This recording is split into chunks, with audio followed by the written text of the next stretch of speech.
ಹಾವೇರಿಯಿಂದ ಕೊಡಬಾಳ ಗ್ರಾಮಕ್ಕೆ ತೆರಳುತ್ತಿದ್ದ ಖಾಸಗಿ ಬಸ್ ಬೆಳಗ್ಗೆ ಮಾರ್ಗ ಮಧ್ಯೆ ಪಲ್ಟಿಯಾಗಿದ್ದು ಘಟನೆಯಲ್ಲಿ 9 ಜನ ಪ್ರಯಾಣಿಕರು ಗಾಯಗೊಂಡಿದ್ದಾರೆ.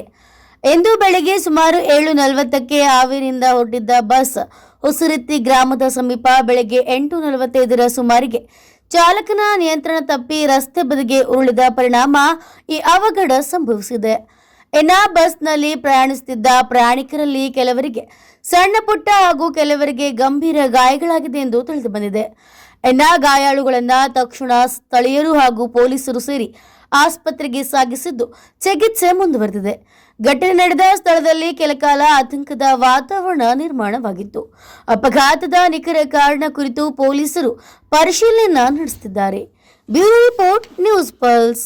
ಹಾವೇರಿ ತಾಲೂಕು ಇರುವಂತ ಸಾರಿಗೆ ವ್ಯವಸ್ಥೆ ನಾನು ಹೇಳಕತ್ತಿ ಸುಮಾರು 5-6 ವರ್ಷ 10 ವರ್ಷ ಆತ ಹೇಳಕತ್ತಿ. ಎಲ್ಲಾ ಬಸ್ ಗುಜರಿ ಆಗ್ಯಾವಂತಂದ ನಾನು ಅವಾಗಿಂದ ಹೇಳ್ತಿದ್ದೇನೆ. ನಮ್ಮ ಕಡೆ ಬಸ್ ಗುಜರಿ ಬಸ್ ಬಿಟ್ಟ ನಂತರ ನಾನು ಅವಾಗ ಸುಡ್ತಾವ ಅಂತ ಹೇಳಿದ್ವಿ.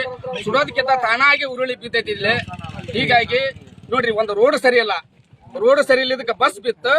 ಜೇರ್ಗತ್ತು ಏನಾರ ಹೋಗುವಾಗ ಒಂದು 100 ಮಂದಿ ಇರ್ತಿತ್ತು ಪ್ಯಾಸೆಂಜರ್. ಅವಾಗ ಏನಾರ ಬಿದ್ದಿದ್ದಂದ್ರ ಇಷ್ಟೈತಿಗೆ ಆಂಬ್ಯುಲೆನ್ಸ್ ಹೋಗೋದು ಆಸ್ಪತ್ರೆ ಹಿಡಿತಿದ್ದಲ್ಲ. ಆ ತರ ಸಮಸ್ಯೆ ಆಕತ್ತಿದೆ ನಮ್ಮ ಹಾವೇರಿ ತಾಲೂಕಲ್ಲಿ.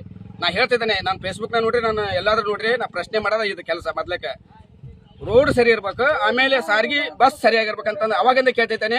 ಯಾರೊಬ್ರು ತಲೆ ಕೆಡಿಸಲಿಲ್ಲ. ಇವಾಗ ನೋಡ್ರಿ ಉಳಿ ಬಿದ್ದೈತಿ, ಇಲ್ಲಿ ಹೆಣ ಆಗಿ ಬಿದ್ದೈತಿ. ಇದು ಅದ ನಮ್ಮ ಮನಸ್ಸರಾಗಿ ಹೆಣ ಬಿದ್ದಿದ್ದಂದ್ರೆ ಇಷ್ಟೊತ್ತಿಗೆ ಎಷ್ಟು ಅಡ್ಡಾಡ್ತಿದ್ರು, ಎಷ್ಟು ಮಂದಿ ಹೊಯ್ಕಂತಿದ್ರು ಅನ್ನೋದು ಯೋಚನೆ ಮಾಡ್ರಿ.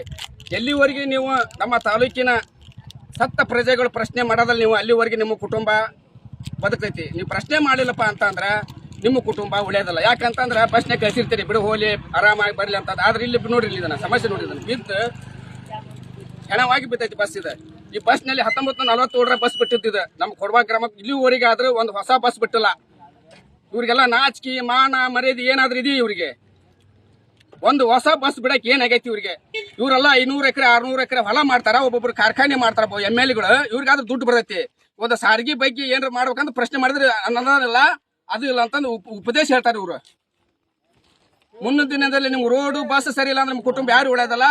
ಜವಾಬ್ದಾರಿ ಆಗಿ ಹೇಳ್ರಿ.